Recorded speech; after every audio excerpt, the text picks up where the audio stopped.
Baik, tahap selanjutnya adalah proofing. Ini kita sudah memasuki akhir proofing. Proofing itu bertujuan untuk menjadikan adonan mengembang. Akhir proofing itu sampai kapan? Akhir proofing itu sampai adonan mengembang 2-3 kali. Untuk waktunya itu tidak tergantung waktu ya kalau kita proofing suhu ruangan ya. Lihat kondisi adonan saja. Karena terkadang kalau kondisi ruangannya sedang dingin, waktunya bisa lebih lama. Kalau kemudian kondisinya sedang hangat, waktunya bisa lebih singkat. Maka kita lihat kondisi adonan saja. Bagaimana kondisi adonan yang baik ketika sudah memasuki air proofing? Pertama, kita bisa lihat cirinya adonan sudah mengembang 2-3 kalinya. 2-3 kali. Kemudian adonan terlihat ringan. Adonan terlihat ringan, bisa diperhatikan di sini. Terlihat ringan. Kemudian yang ketiga, ketika disentuh, adonan disentuh, kita coba sentuh,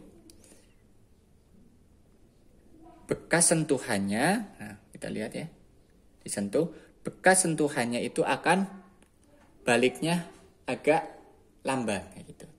Tidak balik dengan cepat. Nah kita coba lihat lagi, kita dekat lagi. Nah nih, kita coba ya. Nih ketika disentuh, di sini ada bekasnya, ini akan kembali dengan lambat. Itu artinya sudah memasuki akhir proofing. Perlu diperhatikan juga, jangan sampai kemudian kita terlalu lama mendiamkannya sehingga adonan kita sampai overproofing. Gimana ciri adonan overproofing itu? Ciri adonan overproofing itu adonan mengembang besar sekali.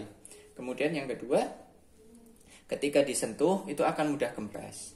Kemudian yang ketiga, permukaannya itu terlihat gelembungnya banyak. Gelembungnya besar-besar banyak dan permukaan terlihat kusam. Itu artinya adonan sudah memasuki adonan overproofing.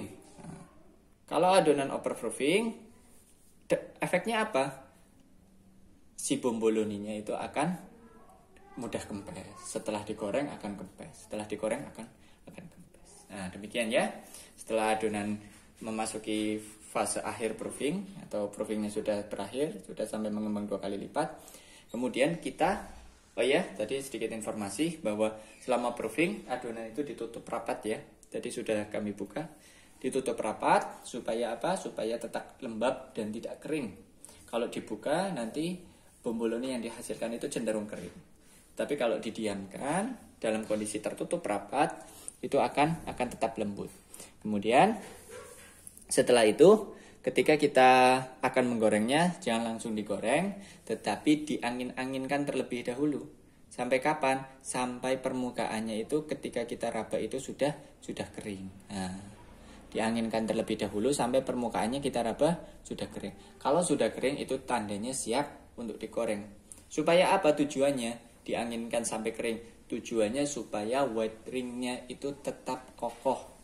White ringnya tetap kokoh sampai adonan bomboloni diambil dari wajannya. Demikian untuk proofingnya. Kami rasa cukup. Kita lanjut ke step berikutnya yaitu penggorengan.